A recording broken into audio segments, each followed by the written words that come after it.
Oui, bonjour à tous, bonjour à toutes. Je suis heureux de vous accueillir sur ce séminaire Mieux comprendre et mettre en valeur la pierre naturelle. Je m'excuse pour le retard peut-être de connexion, mais on a eu quelques petits problèmes techniques. Ça arrive souvent. Et bon, je vous souhaite donc la bienvenue et nous allons commencer donc à avoir ce séminaire. J'espère que nous allons passer un bon moment ensemble et que ce séminaire donc vous sera utile. Donc je vais commencer par me présenter. Voilà, moi je suis Jean-Louis Agoué, je suis consultant international en marbre et pierres naturelles au sein de la société Marmy Girardi qui est spécialisée dans la réalisation de projets ou de gammes et luxe en pierres naturelles partout dans le monde. Et je suis également directeur de Marmy Girardi France, de l'agence Marmy Girardi France.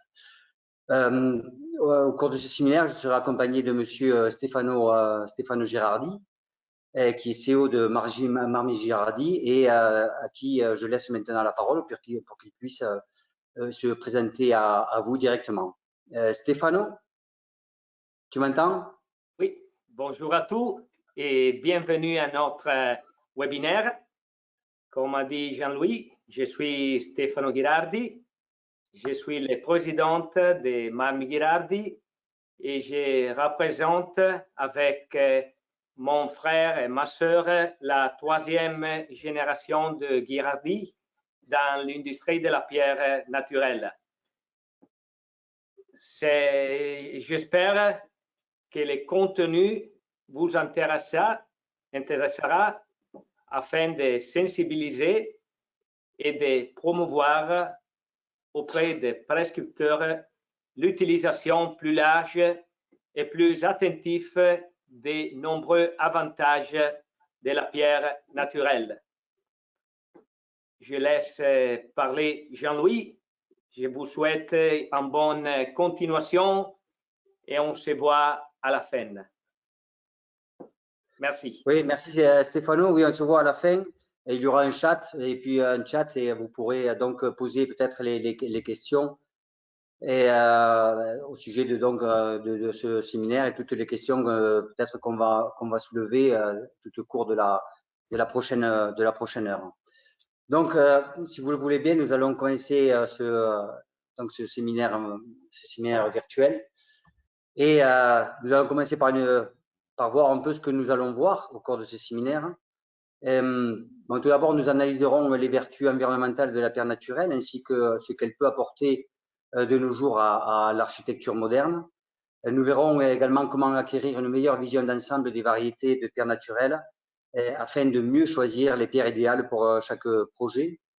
Nous analyserons les éléments à tenir en compte pour le choix d'un matériau en fonction des caractéristiques d'un projet. Et nous verrons à la fin également quelques exemples de matériaux, de variétés et de réalisations faites avec ces matériaux. Donc, tout d'abord, pourquoi ce séminaire sur la pierre naturelle? C'est tout d'abord parce que nous constatons depuis quelques décennies un certain éloignement entre l'architecture et la pierre naturelle. Il est vrai que même si elle est encore peut-être tenue en compte pour des projets haut de gamme, ou projets de luxe, ou des projets destinés à perdurer dans le temps, et la pierre naturelle s'est vue peu à peu évincée de projets peut-être d'ordre un peu plus commun. Et donc cet éloignement en fait du secteur de l'architecture a entraîné aussi une certaine méconnaissance aussi ou une croissante méconnaissance de la pierre naturelle. Et en fait, c'est un fossé que nous aimerions combler. Et donc, c'est pour nous important peut-être de faire ce séminaire pour vous amener à connaître un peu mieux la pierre naturelle, le monde, l'univers de la pierre naturelle, pour pouvoir peut-être penser à elle pour des projets souvent aussi d'ordre un peu plus commun. Donc, c'est aussi important parce que nous pensons que dans les prochaines années, la pierre naturelle est appelée aussi à jouer un rôle prépondérant et à revenir en force sur la scène architecturale, notamment dû à ses qualités naturelles et écologiques. Donc, je pense qu'elle a un grand rôle à jouer face aux défis, je crois, de réduction de CO2 qu'affronte la construction dans les prochaines années. Donc, si vous voulez bien, on va voir un peu les vertus de la pierre naturelle et aussi peut-être ce qui différencie la pierre naturelle d'autres matériaux peut-être un peu plus artificiels ou un peu plus industriels. Bon, ces 7 points, on va les survoler assez rapidement. Et nous avons un séminaire en fait qui traite de ces sujets, mais je crois que en fait c'est juste pour asseoir les bases de ce que nous allons voir un peu plus tard. Donc, bien sûr, le premier point, c'est que bon, la pierre naturelle est naturelle, justement comme son nom si bien l'indique, naturelle et écologique. Donc, elle ne comprend pas d'adjuvants, elle ne produit pas de déchets toxiques, ni pendant sa fabrication, ni pendant son cycle de vie. Elle est recyclable jusqu'à l'infini, elle est tout à fait réutilisable et elle est tout à fait saine, en utilisation en intérieur comme en extérieur. Le deuxième point, excusez-moi, je vais boire un peu. Donc, le deuxième point, c'est une fabrication respectueuse de l'environnement. Donc, sa transformation offre un bilan carbone particulièrement bas car elle ne nécessite que très peu d'énergie pour être transformée. Elle a un faible impact où le processus de fabrication a un faible impact sur l'environnement. Et bien sûr, les conditions modernes d'élaboration sont très respectueuses de l'environnement. Je citerai peut-être comme exemple notre unité de production que nous avons inaugurée il y a 3 ans avec un système photovoltaïque qui nous permet d'économiser l'équivalent de 45 tonnes de CO2 par an et avec un système de recyclage des eaux et des boues et des résidus qui font en sorte que, bien sûr, la fabrication ou la transformation de la pierre soit très respectueuse de l'environnement. Donc, le troisième point, bien sûr, c'est l'efficience thermique et énergétique. C'est une vertu très connue de la pierre naturelle. Non, en fait, cette inertie thermique apporte d'un côté un confort dans les habitations, mais aussi des économies d'énergie. C'est un excellent régulateur thermique, tout aussi bien, donc, comme je disais, en été et en hiver. Elle contribue aussi à réduire les ponts thermiques et les pertes de chaleur. Et il y a aussi un point assez important, c'est également sa haute réflectance solaire qui permet de réduire les îlots de chaleur urbaine, hein, surtout bien sûr dans les tonalités les plus claires. Donc, excusez-moi, je pense que je suis allé un peu trop loin. Voilà. Et comme quatrième point, en fait, nous voyons qu'elle a un faible coût d'entretien par rapport à d'autres matériaux. Elle n'a pas besoin d'être peinte, elle n'a pas besoin d'être traitée, ou si elle est traitée, donc ces traitements sont très espacés dans le temps, ce qui fait que bien sûr, ça comporte des économies d'énergie. Donc ces 4 points, en fait, d'une certaine manière, sont très importants hein, pour une utilisation qui soit respectueuse donc de l'environnement et donc qui contribue à réduire, comme on disait, le CO2, hein, les émissions de serre. Là, nous rentrons peut-être dans un registre un peu plus émotionnel, hein, puisque il est vrai que et contrairement à d'autres matériaux, la pierre est unique et exclusive. Chaque bloc, chaque tranche, chaque pièce est unique et exclusive. Il n'y a pas deux pareilles. Et je ne sais pas si certains certains d'entre vous ont eu l'opportunité d'aller peut-être choisir sur place, bien en carrière, bien en usine, des blocs ou des tranches pour leur projet. Mais je crois que c'est une expérience très particulière. On a vraiment l'impression de choisir un matériau qui nous paraît être destiné ou prédestiné d'une certaine manière et façonné par la nature. Et je pense que c'est disons comme je disais, une expérience unique également. Non, et elle est aussi pour nous. Je crois que toutes les personnes qui travaillent la pierre sont très proches de la nature. Je pense que on s'accommode de ce que nous veut bien nous donner la nature. Et donc, une fois qu'on a un bloc, qu'on le découpe en tranches, qu'on le polit, on voit peut-être toutes ses qualités, tous ses défauts, et on apprend à les apprécier. Hein. C'est peut-être comme une échographie en 3D d'un bébé, mais lorsqu'il naît, on voit exactement comme il est. Et il y a toute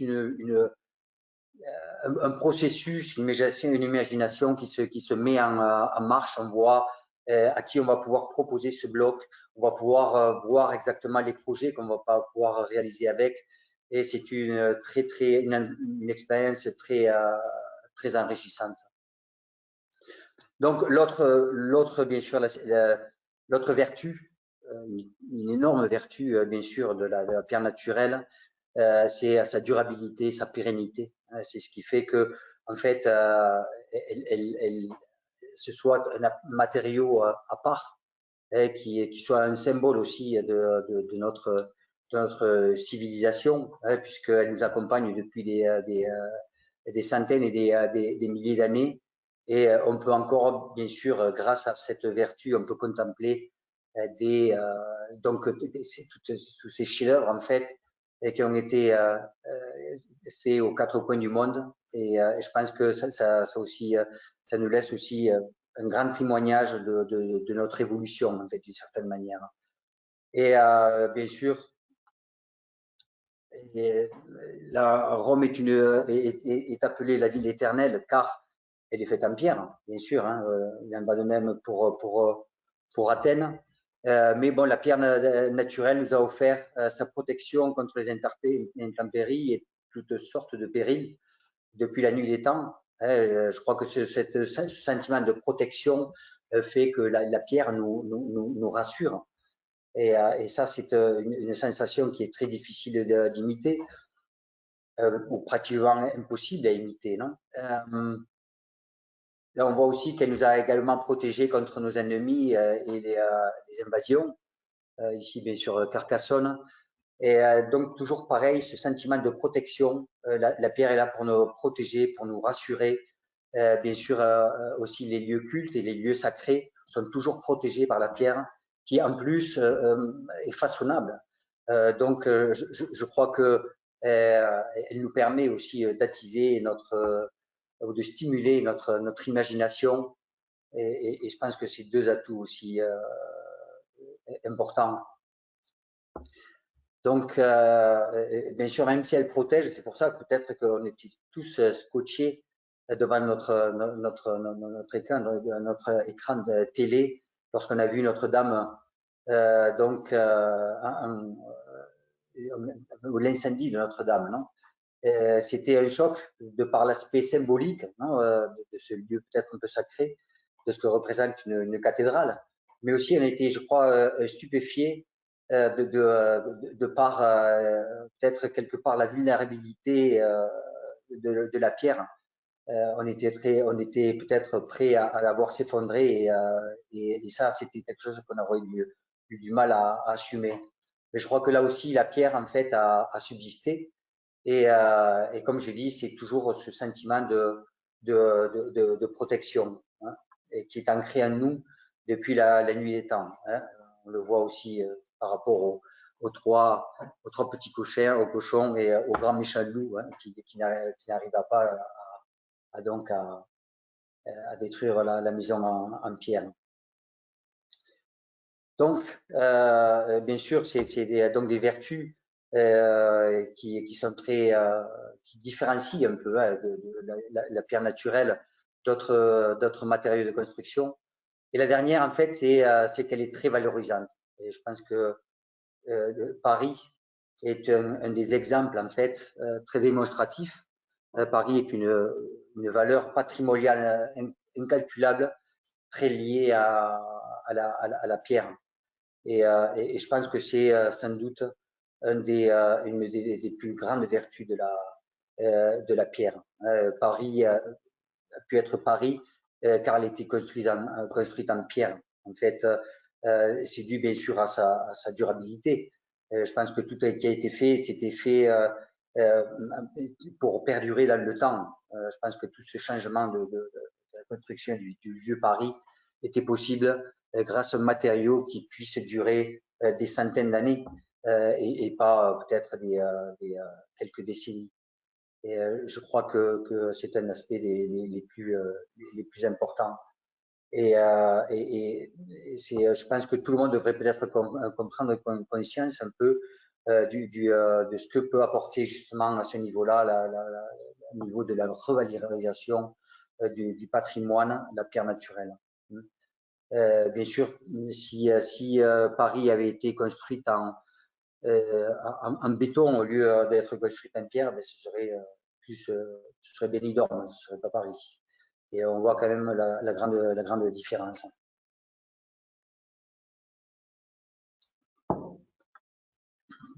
Là, c'est peut-être un extrait des extraits d'un post que nous avons publié il y a peu de temps, où en fait on disait que construire en pierre marque surtout la différence entre la notion de construire à tout court et celle d'ériger un bien patrimonial inaltérable. Car la pierre est un joyau en brut qui ne demande qu'à être façonné, et un joyau ne perd jamais sa valeur. Donc, l'UNESCO, entre autres, en sait bien sûr quelque chose. Donc, ça, c'est la première partie. Je crois que c'est peut-être pour asseoir ce qui va venir, après. Car bien sûr, je pense on est tous peut-être conscients de l'importance de construire en pierre ou de décorer avec de la pierre naturelle. Mais souvent, et ça on le sait par rapport aux studios d'architecture avec lesquels nous collaborons dans le monde entier, et choisir la pierre adéquate pour un projet n'est pas toujours facile pour les concepteurs. Et c'est vrai que nous sommes là peut-être pour peut-être guider justement les architectes et les décorateurs dans leur choix, pour savoir quelle est la pierre adéquate pour chacun de leurs projets. Donc c'est vrai qu'il y a une multitude de questions qui se posent. La première, c'est par où commencer. Bon, je veux utiliser la pierre, je veux construire en pierre, mais quelle variété, quelle typologie j'utilise? Donc, c'est quoi, du granit, marbre, du grès, quelle couleur, quelle propriété doit-elle avoir, quel veinage, quelle finition? C'est beaucoup de questions en fait qui se posent dans un premier temps. Et je pense que on va voir dans les prochaines minutes un peu dans ce qui suit, un peu la meilleure manière d'arriver à sélectionner, visualiser les matériaux qui sont adéquats pour ce que nous avons en fait en tête pour nos projets. En fait, je crois que le premier choix, c'est d'acquérir une bonne vision. Le premier choix. La première question, c'est d'acquérir une bonne vision d'ensemble des matériaux. Et je pense que c'est un peu compliqué car il y a énormément de typologies, il y a des milliers de variétés de typologies, enfin de variétés différentes. Et ça d'emblée, ça pose peut-être un problème parce qu'on ne sait pas vraiment par où commencer.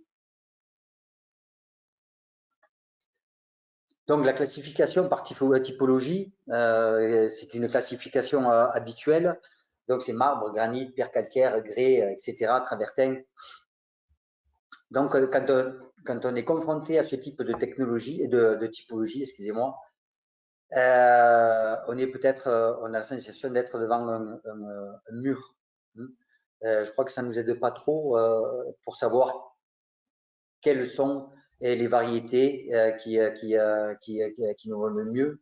Et donc, c'est pour cela que nous avons nous avons tiré un trait sur ce type de classification, car nous pensons qu'elle pose peut-être un problème plutôt qu'autre chose. Et donc, nous avons plutôt essayer de faciliter une vision d'ensemble à nos architectes, avec les architectes avec lesquels nous travaillons.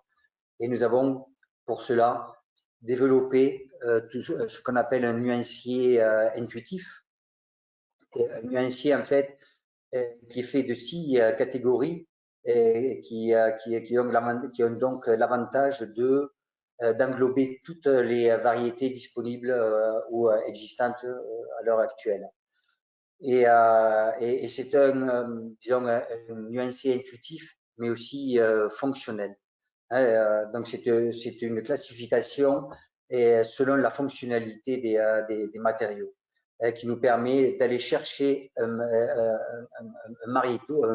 matériau ou une variété en fonction des projets, en fonction de ce que l'on veut, enfin des résultats qu'on veut obtenir. Donc, ces 6 excusez-moi, ces six donc, catégories différentes sont les matériaux classiques, les matériaux sobres et élégants, matériaux veinés et décoratifs, les matériaux de prestige, les granites uniformes et les pierres de taille. Comme je dis, bon, ces catégories ont l'avantage d'englober toutes les variétés. Donc, je pense qu'à la fin de ce séminaire, on aura l'occasion de faire un tour et de voir un peu ce qu'il y a dans chaque catégorie.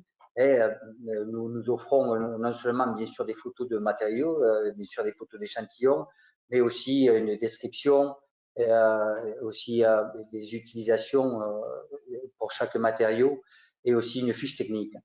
Donc, et ça nous permet aussi, ça nous permettra aussi de voir les projets qui ont été effectués avec ces matériaux et les tranches pour qu'on voit aussi ce matériau, chaque matériau à l'état brut. Donc, à la fin de la dernière partie de ce séminaire, nous rentrerons un peu dans ce nuancier et nous verrons aussi quelques exemples qui donc vous permettront, comme le slogan l'indique, de laisser voler votre imagination.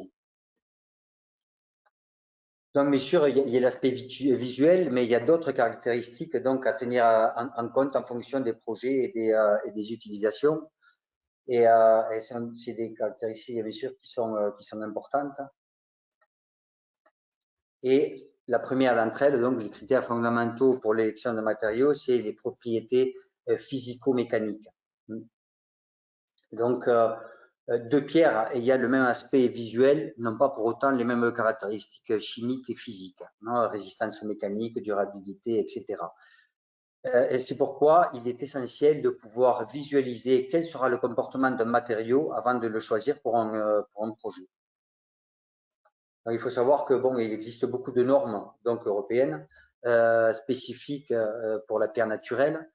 Et disons, mais les 8 normes donc les plus importantes sont celles-ci, sont bien sûr la masse, la porosité, résistance à la compression, à la flexion, la dureté, résistance à l'usure, résistance au gel et résistance au glissement. Je crois que c'est les normes bien sûr à tenir en compte pour l'utilisation adéquate d'un matériau pour un projet. Donc, nous allons voir un peu à quoi correspond chacune de ces normes et de ces valeurs et en quoi elle peut nous aider à bien sûr choisir un matériau.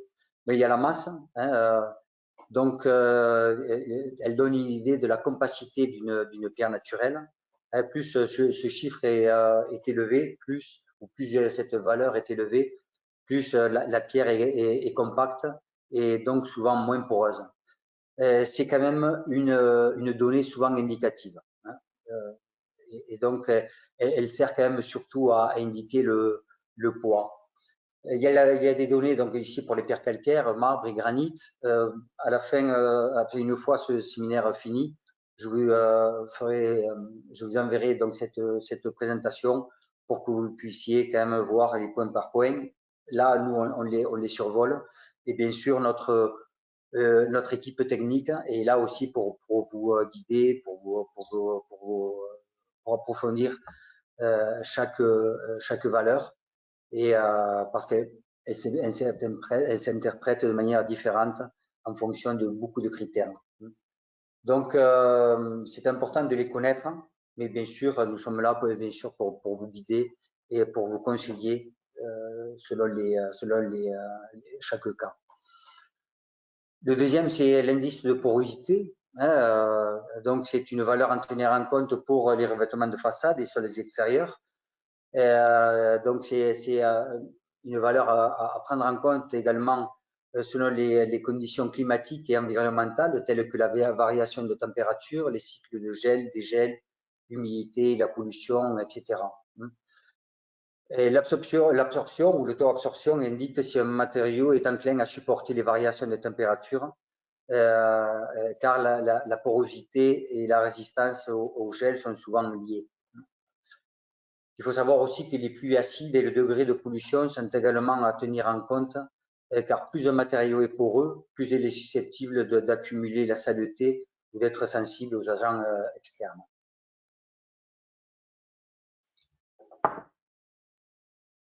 Donc, je vois un peu. Oui, je pense qu'on va aller peut-être un peu plus vite. On va survoler, si vous le voulez bien, parce qu'on a commencé un peu en retard. Donc, il y a la résistance à la compression. C'est une valeur à tenir en compte pour les éléments structuraux, les colonnes, les fondations, les poutres, architraves et éléments de soutien en général. La résistance à la flexion pour les revêtements de façade, selon la pression du vent, par exemple, mais aussi pour déterminer les dimensions maximales de dalles ou de plaques. Il y a la dureté qui est à tenir en compte pour les revêtements de sol en fonction du trafic de passage et des conditions d'usage, mais aussi pour les dessus de cuisine, pour le rayage, la sensibilité au rayage au couteau, par exemple. Et plus cette valeur est élevée, plus un matériau est susceptible d'être rayé. Nous voyons que le granit et le gneiss, par exemple, sont plus adéquates pour des dessus de cuisine et que le marbre et la pierre calcaire sont plus sensibles au rayage. Il y a bien sûr aussi la résistance à l'abrasion et à l'usure. C'est une valeur à tenir en compte pour les dallages, aussi bien intérieur qu'extérieur, en fonction du trafic et du passage. Donc, l'usure des surfaces brillantes est déterminée non seulement par la dureté du matériau, mais aussi par les facteurs externes comme l'intensité du trafic, l'entretien, la présence de particules qui rayent, etc. La résistance au gel, bien sûr, est très importante, surtout en dallage extérieur, en revêtement de façade. Et bien sûr, ces valeurs doivent tenir en compte des conditions climatiques de chaque projet, comme l'humidité du climat ou l'application. Donc, et enfin, la résistance au glissement qui est déterminée souvent par la finition. Plus un dallage sera poli, plus il résistera au glissement. Donc, c'est voir un peu les finitions qui peuvent être adoucies ou flammées et qui sont moins susceptibles de provoquer des accidents par glissement. Nous avons aussi la composition chimique qui est à tenir en compte. Et là, nous avons peut-être deux différents. Enfin, nous savons que en fait, la pierre naturelle peut être sommairement classée en deux catégories. Donc, selon sa composition, les pierres silicieuses et les pierres calcaires. Les pierres silicieuses comme le granit, le grès, quartzite et ardoise sont plus résistantes et les pierres calcaires donc sont plus sensibles aux agents externes comme le marbre, le travertin, la pierre calcaire et l'onyx. On va voir peut-être donc, comme je disais, la pierre calcaire qui sont plus sensibles aux agents acides et de modéré à élevé, hein, ou ont une sensibilité aux agents acides modérés à élevés. C'est surtout pour des dessus de cuisine, par exemple, ou pour des utilisations en extérieur. Hein, et les plus acides et autres polluants affecteront plus les matériaux contenant du carbonate de calcium ou de magnésium, comme les pierres calcaires. Et donc aussi le nettoyage donc doit être évité avec des solutions acides. Les pierres silicieuses, elles, ont une basse sensibilité aux agents acides et donc les plus acides et les polluants affecteront à moindre mesure les pierres siliceuses. Et aussi le nettoyage avec des solutions acides et douces est autorisé. Bon, il faut voir aussi la disponibilité aussi d'un matériau pour pouvoir le choisir pour un projet. Hein. Il y a plusieurs questions qui se posent. C'est donc la carrière. Quelle est la production totale? La production est-elle stable? La carrière est-elle ouverte toute l'année? Il y a aussi la consistance de la couleur pour savoir si elle est homogène ou pas. Et pour savoir si on peut accepter des variations de couleur de la pierre. Et quel est le pourcentage d'une tonalité donnée comparé à la production totale. Là, je vais peut-être un peu plus vite sur ces parties-là avant de rentrer dans notre nuancier. Donc, il y a la finition hein, qui aussi est importante. Il y a trois principales, c'est la finition polie, la finition adoucie, qui est un peu la phase qui arrive avant le polissage. Hein, et il y a une finition sablée, bouchardée ou flammée qui est beaucoup plus rugueuse et qui est souvent utilisée pour extérieur ou pour façade. Bien sûr, ces finitions affectent l'image de matériaux. En poly, bien sûr, on voit il y a plus de chromacité de couleurs et on voit le veinage. En adouci, on les voit moins. En flammé, disons que on voit beaucoup moins la texture. La texture change totalement. Et là, bon, c'est un exemple de différentes finitions pour la même pierre. Donc, c'est juste ici un exemple. C'est une chose aussi, un critère fondamental à tenir en compte, bien sûr, c'est le fabricant. Savoir sa capacité de production, la qualité aussi d'élaboration, les services techniques, et aussi les systèmes de contrôle de qualité, la technologie utilisée, puis aussi l'expérience du fabricant, l'histoire de l'entreprise, la relation de projet réalisé et la culture non, de l'entreprise. Après, un aspect assez important, bien sûr, aussi, c'est la pose. Je crois que c'est fondamental. Disons, la pose est un aspect fondamental et doit être aussi très tenu en compte. Une bonne qualité de pierre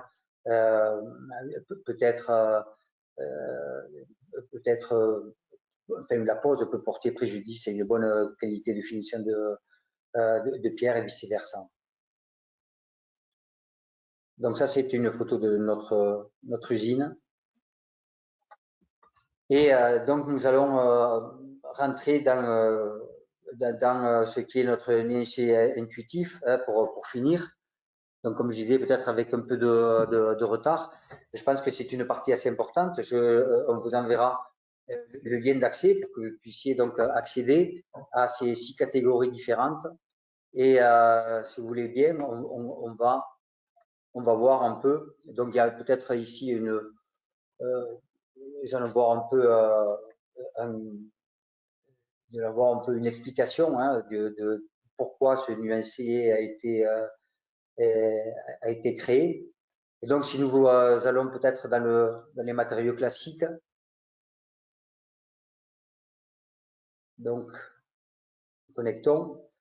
Et bon, c'est en fait, c'est une avant-première. Hein, nous sommes en train de le développer. En ce moment, il y a quelques 120 matériaux. Hein, et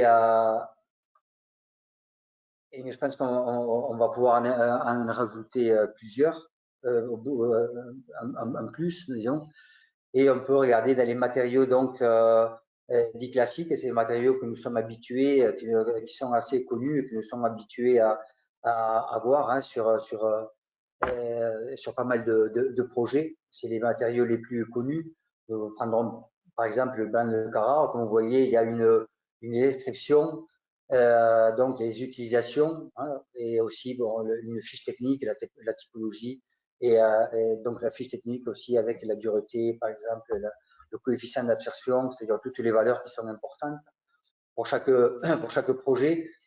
Et il y a des photos de projets donc, que nous avons réalisées avec ce matériau. Nous voyons ici une composition avec du noir Marquina, mais et aussi du blanc de Carrare. Ça, c'est les magasins de Harrods à Londres. Et ça permet bien sûr de voir les compositions et de voir les matériaux une fois posés. C'est un projet que nous avons commencé il y a 2 ans et que nous allons continuer encore pendant 2 ans. Et nous voyons un peu, bon, c'est juste un exemple, vous voyez, avec le logotype de Harrods et le blanc de Carrare, et aussi avec une finition très particulière. Donc, vous avez donc la possibilité de voir les projets donc, que nous avons effectués. Ici, c'est l'hôtel London Me à Londres. Et nous avons aussi des photos de tranches pour que vous puissiez voir un peu les matériaux à l'état brut et voir aussi les variations en tranches, comment bien sûr les matériaux varient d'un bloc à l'autre, et ça permet d'avoir peut-être une meilleure vision d'ensemble. Par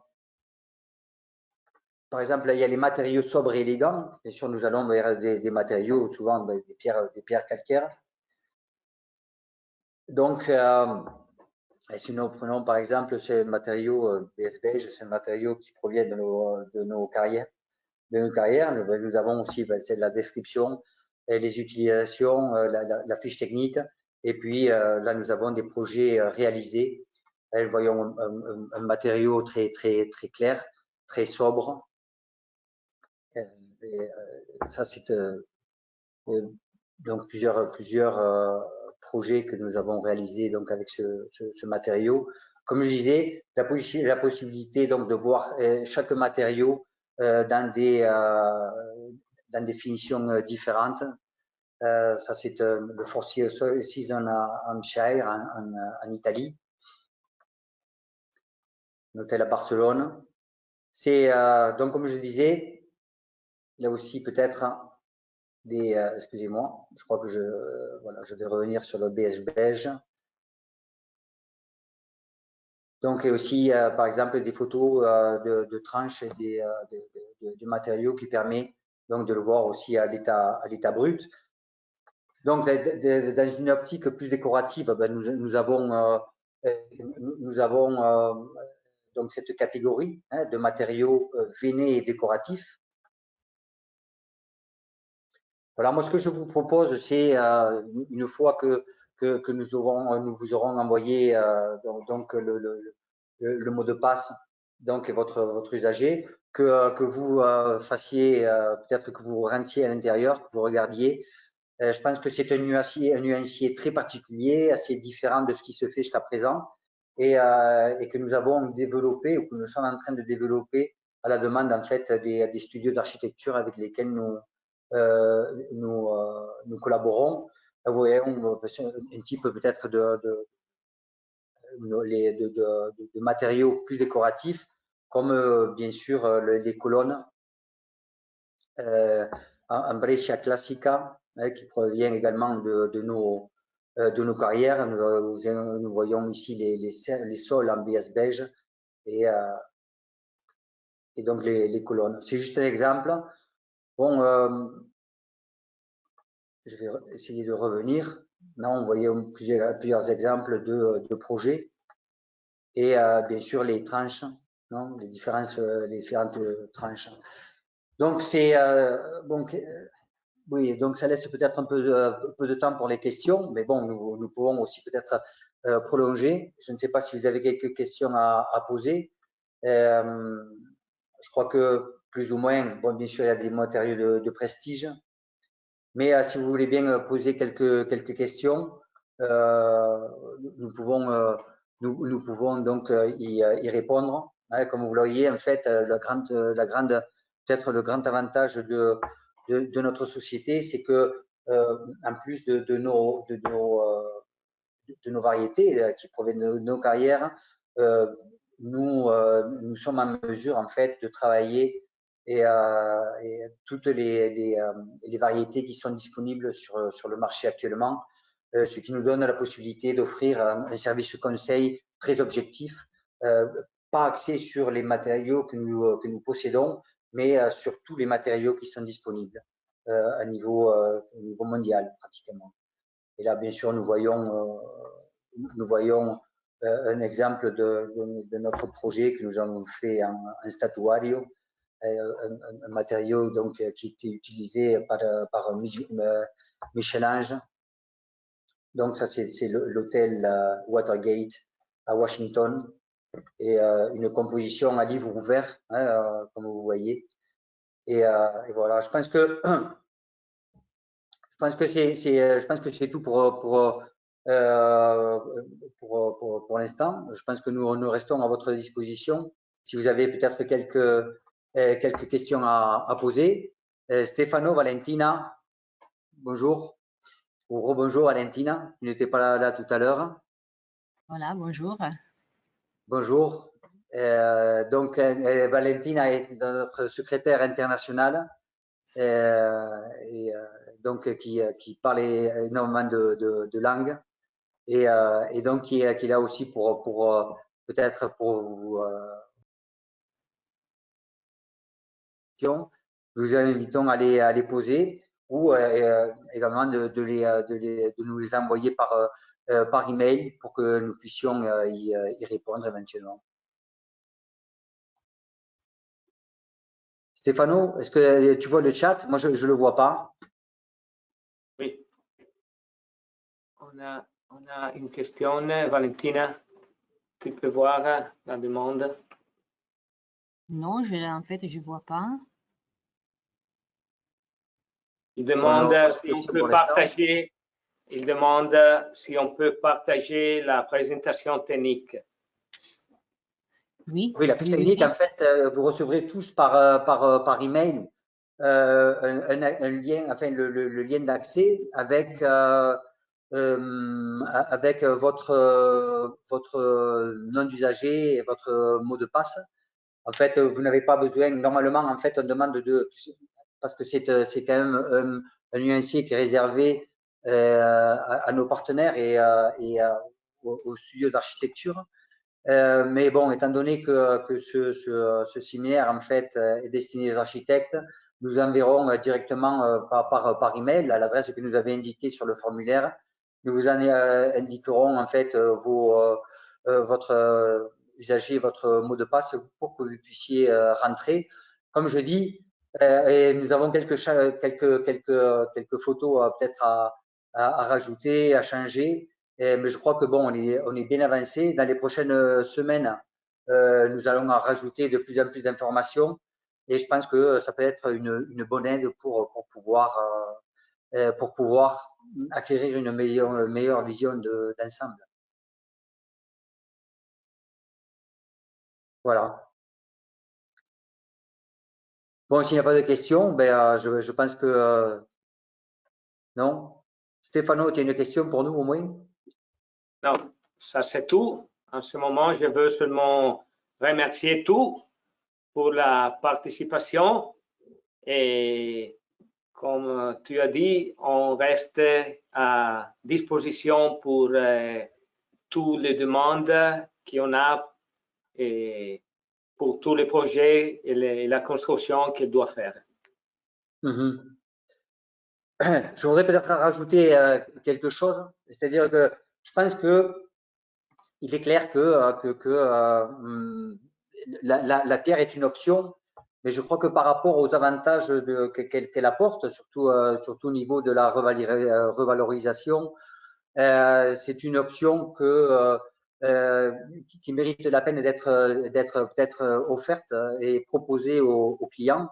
Je pense qu'ils doivent être conscients peut-être des avantages que possède la pierre, surtout le fait qu'elle représente aussi un grand avantage de par sa durabilité au niveau patrimonial, peut-être un bien qui est destiné à subsister dans le temps et à acquérir de plus en plus de valeur.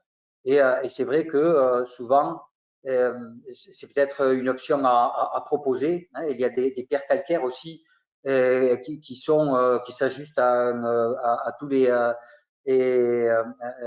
tous les prix d'une certaine manière et qui peuvent être très compétitifs et qui font en sorte qu'on peut avoir disons des projets effectués en pierre et par la différence de prix peut-être mérite la peine d'être étudié.